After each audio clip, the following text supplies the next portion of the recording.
कांग्रेस ने झूठ को राजनीति का हथियार बनाया।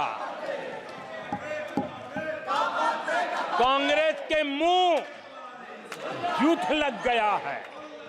जैसे वो आदमखोर एनिमल होता है ना, जिसको लहू मुंह पे लग जाता है। तुझसे उन्होंने तन के हाथ मिलाया, बहुत बड़ी बात है। मैं स्पीकर होता तो तुझसे हाथ ही ना मिलाता।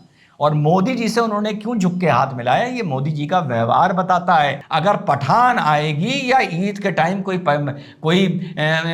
भाईजान अपनी पिक्चर को लॉन्च करेगा तो फ्राइडे सैटरडे संडे में ही 200 से 250 करोड़ का बिजनेस पहुंचा दिया जाएगा। कल मेरी एक वरिष्ठ भाजपा के हमारे साथी से 40 मिनट फोन पर बात हुई है।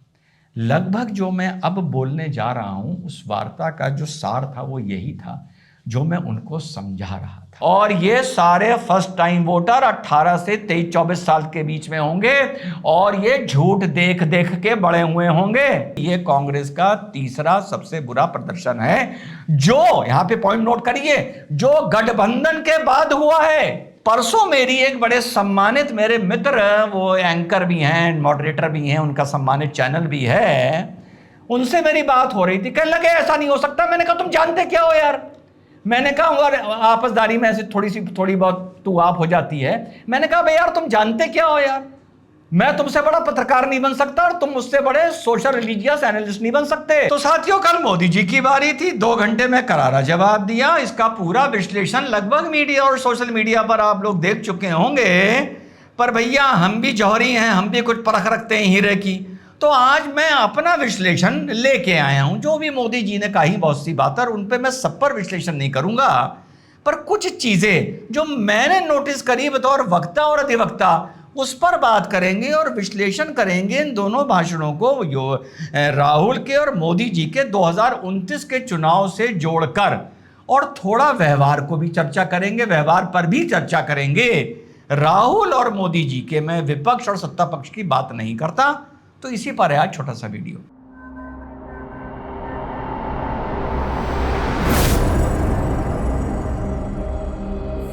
हेलो नमस्कार, सत श्री अकाल, अस्सलाम वालेकुम। कैसे हैं जनाब। तो याद है वो राहुल गांधी ने एक शिकायत की थी कि स्पीकर साहब आपसे मैं जब मिलने आया तो आपने मुझसे तन कर हाथ मिलाया और मोदी जी से आपने झुक के मिलाया। तो मैं इस बात को थोड़ा सा विश्लेषण करना चाह रहा था कि ये क्या माजरा है, क्यों किया स्पीकर महोदय ने ऐसा। भाई बनता तो है ना, हर शिकायत पर विश्लेषण तो होना चाहिए।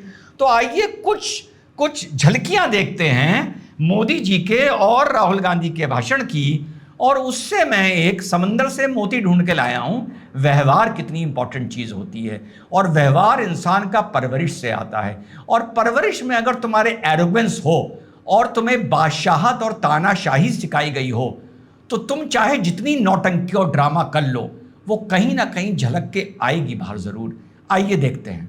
आदरणीय सभापति जी, आदरणीय सभापति जी, आदरणीय सभापति जी, आदरणीय सभापति जी। हाँ, तो स्टार्टिंग में ही मोदी जी 4 बार बोलते हैं आदरणीय सभापति जी, आदरणीय सभापति जी, आदरणीय सभापति जी, आदरणीय सभापति जी। और जब आप पूरा इनका स्पीच सुनेंगे तो 30-32 बार मैंने टीम से कहा बस इसके बाद काउंट ना करना। उसके बाद भी इन्होंने बोला होगा अपनी बात को रखते हुए आदरणीय सभापति जी। यानी जब भी ये मोदी जी अपनी बात रख रहे थे, सेंटेंस चेंज कर रहे थे, ये हमेशा आदरणीय सभापति जी, आदरणीय सभापति जी, आदरणीय सभापति जी।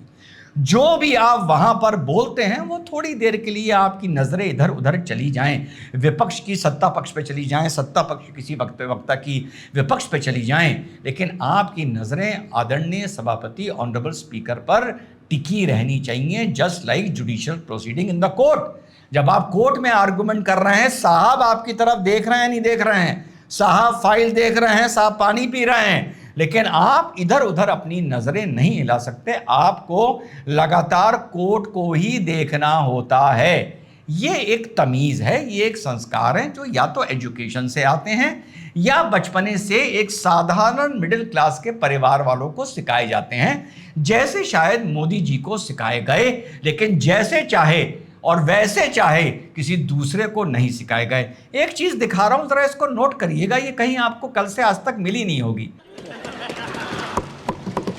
कॉपी है उसकी। idea of concentration of power, of concentration of wealth, was attacked. Sir ये संसद टीवी का नया फॉर्मेट देखा है, आधार, ये पहले हम देखा नहीं हमने। I myself was attacked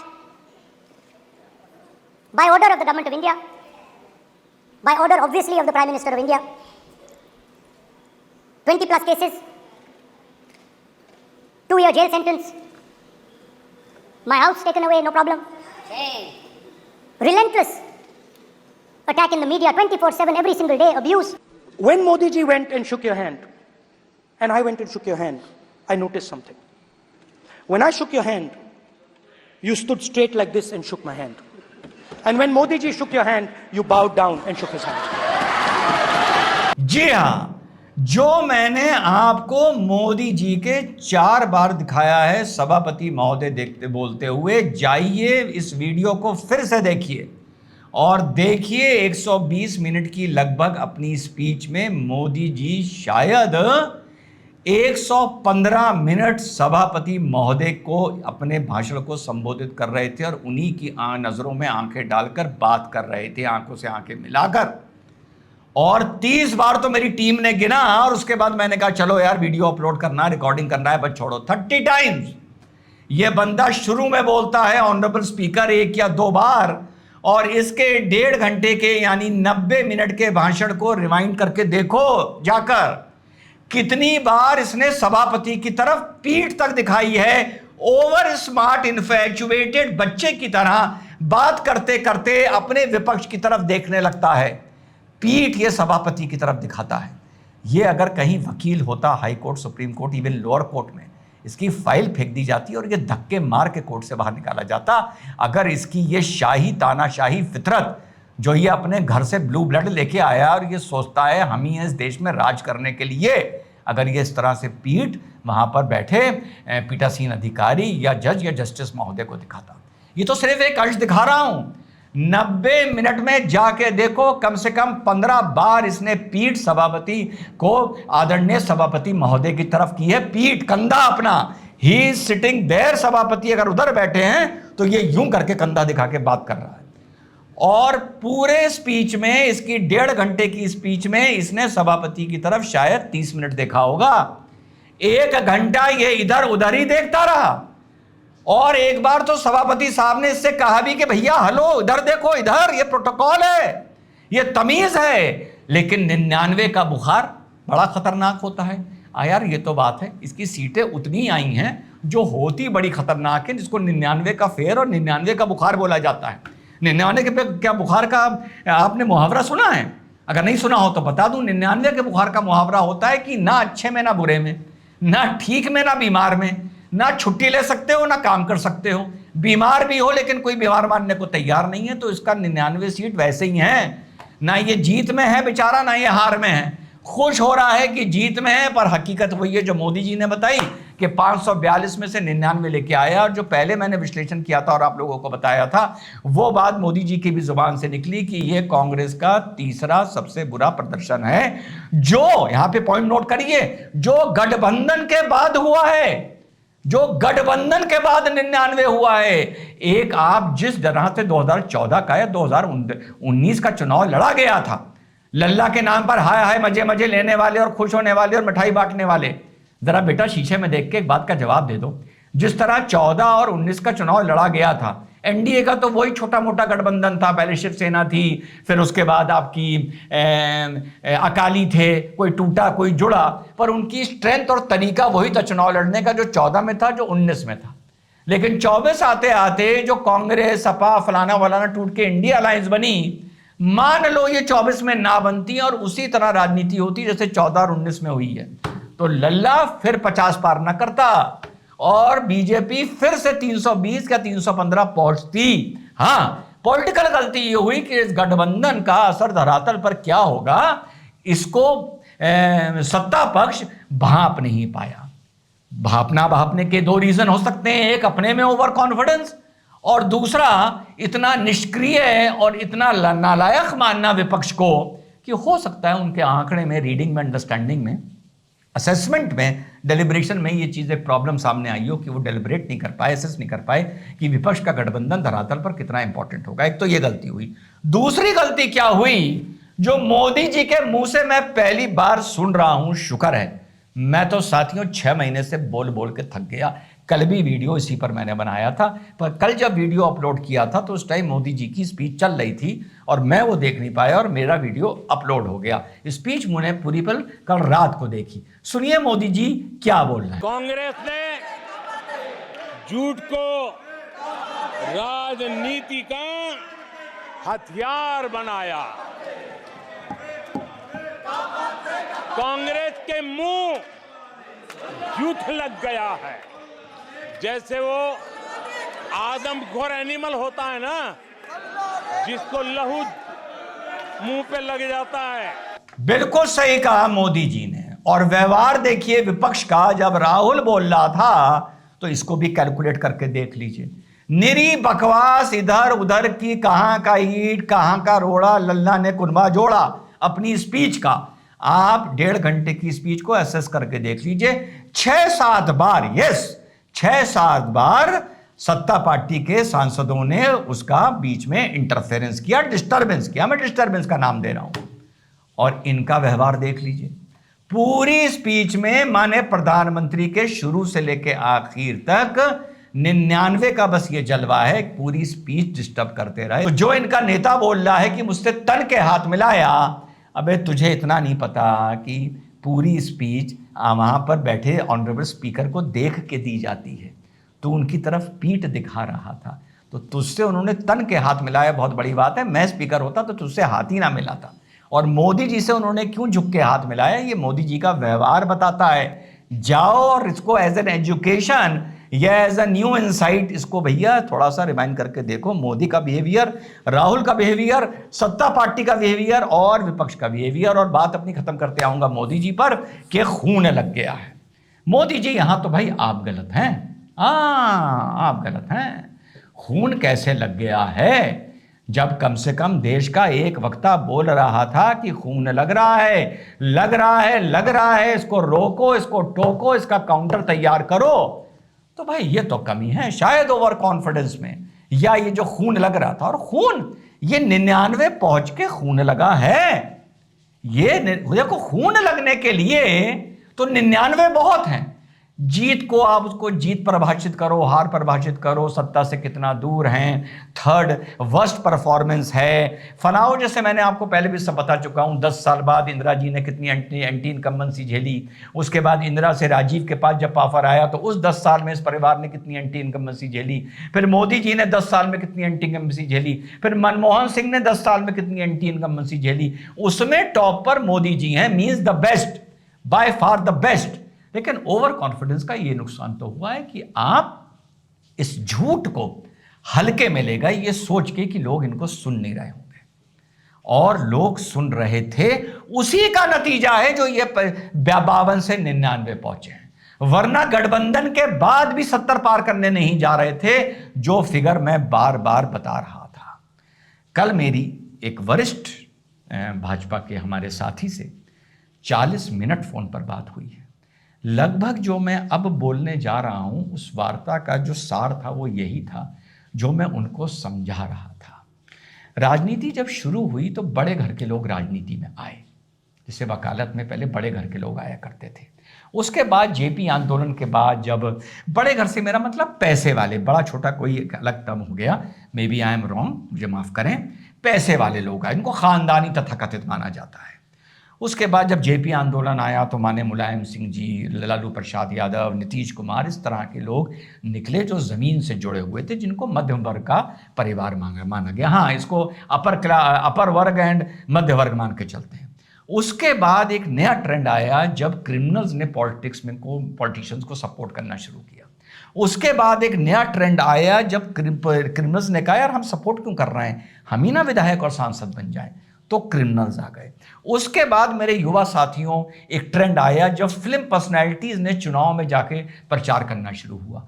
फिर फिल्म पर्सनैलिटीज को लगा यार हम जाके लोगों का प्रचार करते हैं, हम ही क्यों ना फिल्म चुनाव लड़ लें। फिर एक दौर आया जब आपने देखा होगा हर लोकसभा में दो तीन दोनों पार्टियों से एक्टर्स पहुंचने शुरू हो गए। उसके बाद मुंबई से ये ट्रेंड आ गया, भोजपुरी में 3-4 सांसद यहां से पहुंचने लगे। बता रहा हूं और कल भी मैंने बात ये बताई है, 29 से शुरू होगा एक दौर जहां पर सोशल मीडिया वाले, जहां पर चैनल रन करने वाले क्रिएटर्स पॉलिटिक्स में आना शुरू करेंगे और चुनाव को इन्फ्लुएंस करना शुरू करेंगे। और वो दौर 24 से भी शुरू हो गया है। कल ये बात मैंने पूरी 40 मिनट के कन्वर्सेशन में समझाई है। और यहां पर जो चीज हथियार लेके आप आए थे, जो मोदी जी ने कहा, जिस चीज को आप हथियार लेके आए थे सोशल मीडिया को, वो दांव आप पर आपके ओवर कॉन्फिडेंस की वजह से और आपकी कंप्लेसेंसी की वजह से आप पर उल्टा पड़ रहा है। इस झूठ को फैलते हुए झूठ को रोकिए। कैसे एक चैनल पर बैठकर, एक प्लेटफॉर्म पर बैठकर आदमी अग्निवीर के बारे में अमेंडमेंट बताए तो कोई बात नहीं है, झूठ फैला रहा, बता रहा है कि अग्निवीर में कोई इंसान की मृत्यु हुई तो उसके परिवार को यूं ही छोड़ दिया गया, और वो परिवार बता रहा है हमको 1 करोड़ 6 लाख रुपए मिले हैं। इस चीज को आप लोग नहीं रोक रहे हैं। आप अपने आप को तानाशाह कहा जा रहा है, नहीं रोक रहे हैं। चोर कहा जा रहा है, नहीं रोक रहे हैं। क्या क्या नहीं कहा जा रहा है, रोक रहे हैं। और फॉर एग्जाम्पल पूरा आपने चुनाव के बाद संसद में जो भी भाषण हुए सब सुन लिए। ईवीएम का, वीवीपैट का नाम तक आया।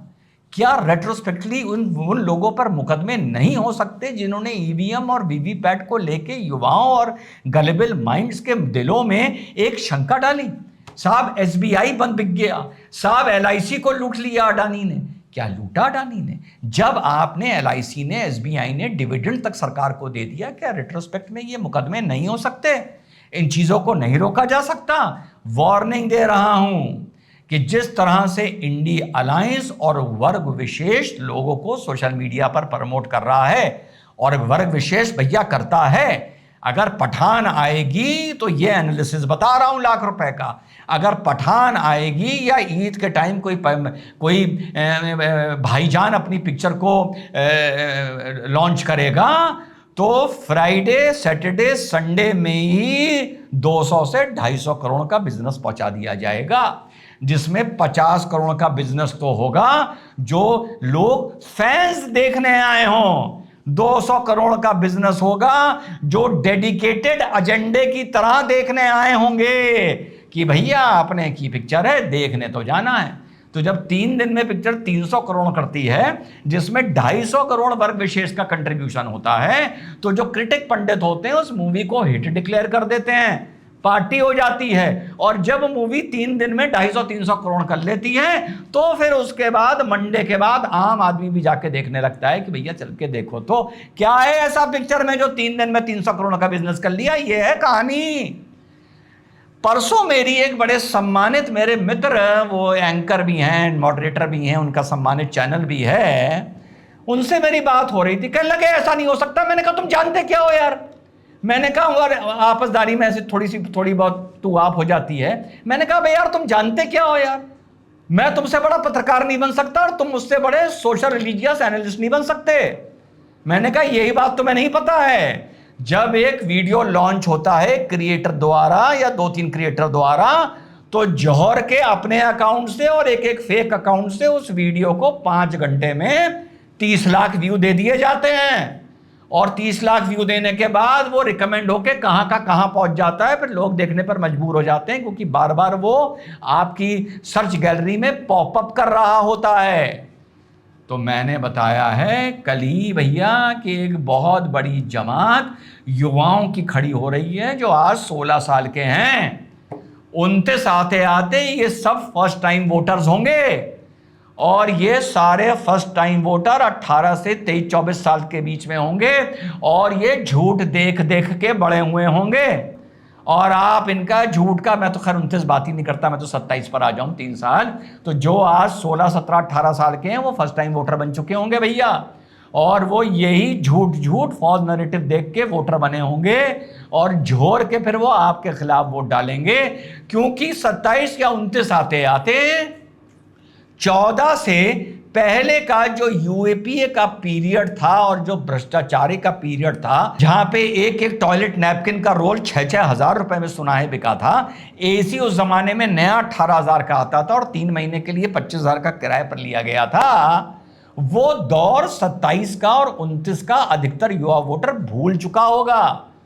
और वो वाली बात कि नेहरू ने ये किया, इंदिरा ने किया, राजीव ने किया, अब 2024 के बाद ये नैरेटिव भी खत्म होने जा रहा है।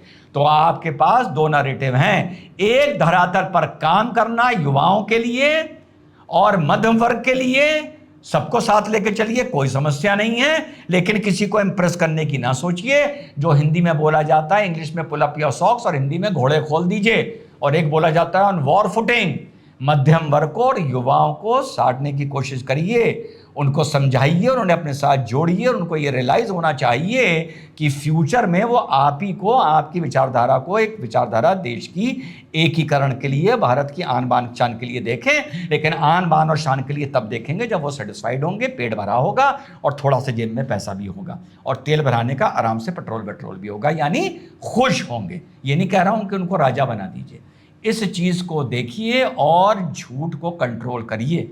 खून जो लगा है, और आप ही ने बोला है आदमखोर, तो अभी आदमखोर हुए नहीं हैं, अब आदमखोर कल परसों से ये होना शुरू होंगे और इसको आप संभाल नहीं पाओगे। तो इतना काम करिए, चाहे लॉ से करिए, चाहे जैसे भी करिए, पर करिए। बोलने से कुछ नहीं होगा। जय हिंद, वंदे मातरम, खुदा हाफ़िज़।